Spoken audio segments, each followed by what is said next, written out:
Morning! Purihin ang ating Panginoon. Napakasaya ng mga mananampalatayang nagkakasama-sama upang parangalan at papurihin ang ating Panginoon. Sapagat tunay na Diyos ang siyang nagbibigay sa atin ng kapunuan ng kulang sa atin. Lagi tayong kulang eh. Kaya kailangan natin ang ating Panginoon.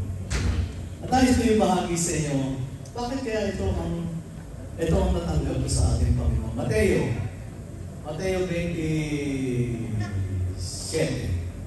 verse 46, mga kapatid.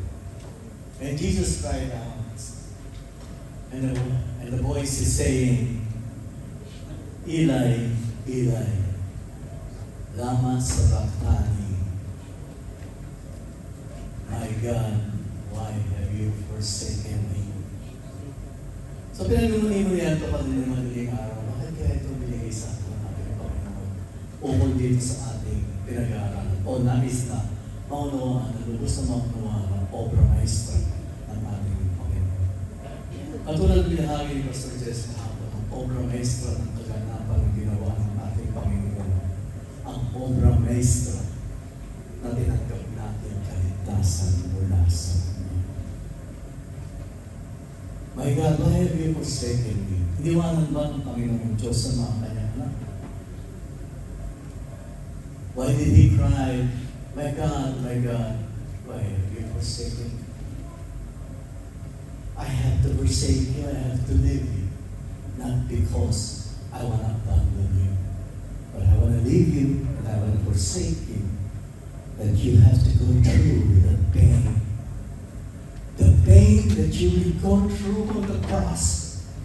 Because the pain that you will receive, the pain that you will continue to endure on the cross is for the people, for the sanlibutan na nangangailangan ng kaligtasan sa pamamagitan ng isang ganap na obra maestra ng ating Panginoon through His Son Jesus Christ to give His Son to die on the cross so that ang sanlibutan ay magkaroon ng buhay na walang hanggan.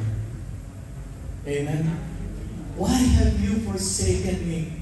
Why did you leave me?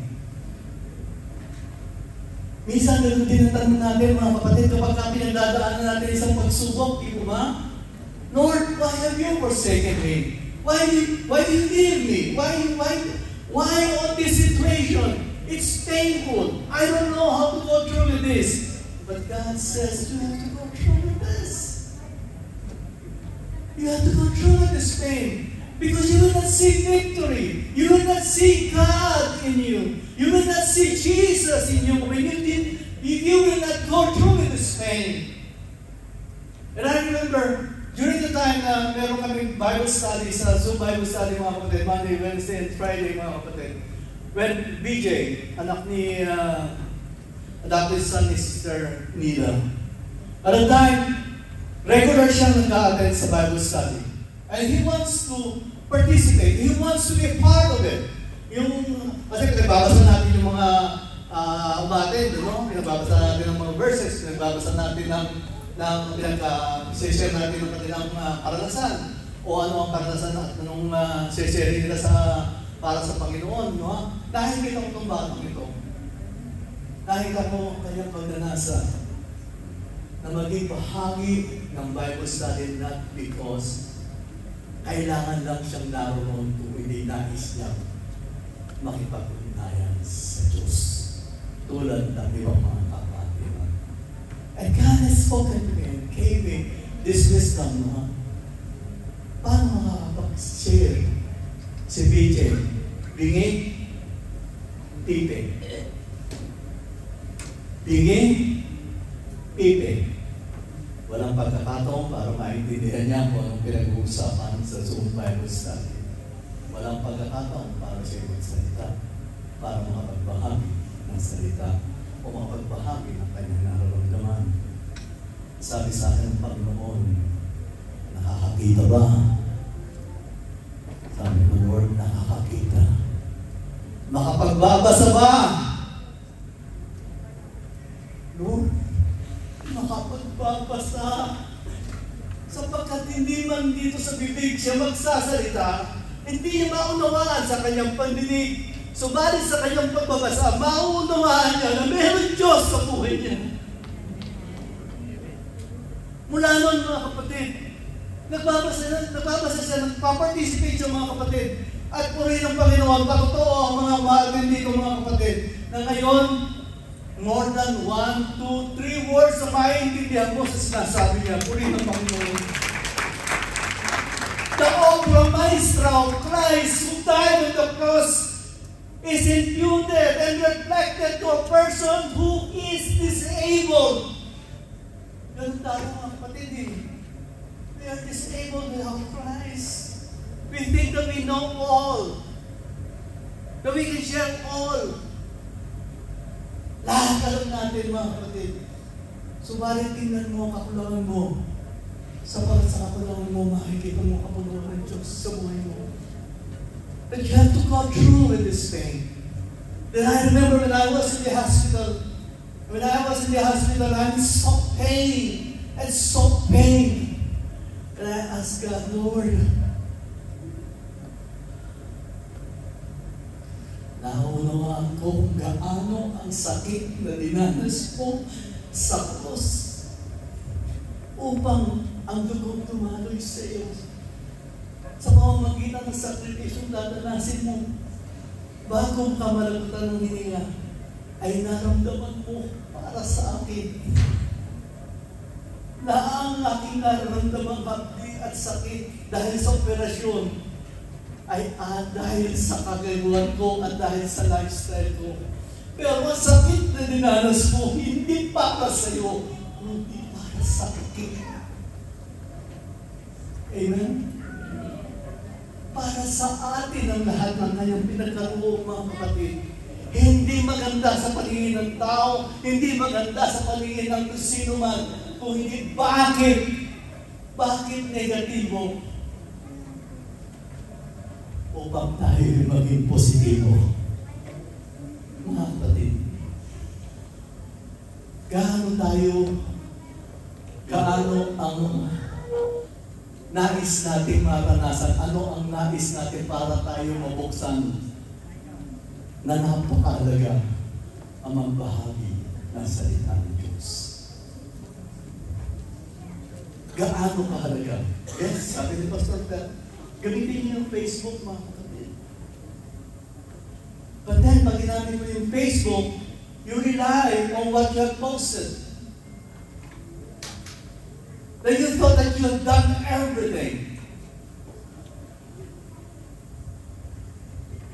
Do not count what you have done,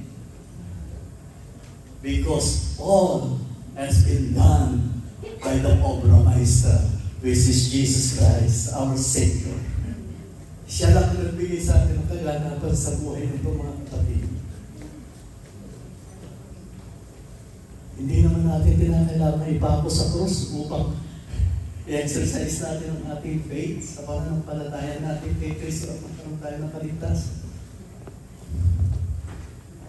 Ang nais lang natin ay ang kakulangan natin katulad ni BJ, that how can I share the Word of God to others? Sabi ko, Sister Nita, let's pray. Sabi ko sa group mo, let's pray. Let's pray. Naipagkalooban tayo ng ating Panginoon na meron natin dito sa ating Zoom Bible Study na makapag-interpret ng kung ano ang sinasabi natin, pinag-aaralan natin, upang si BJ ay maunawaan kung ano pinag-aaralan natin. Posible ba, mga kapatid? Pero nung muna, tingin natin, imposible. Di ba?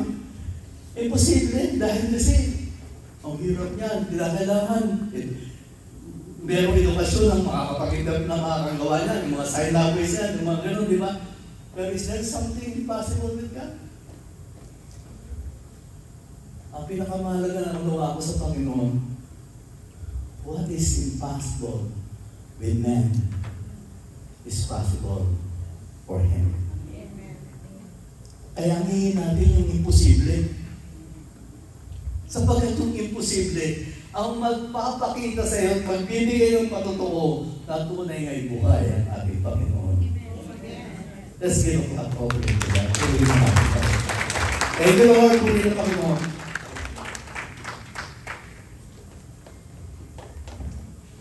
Hello. Thank you, Lord.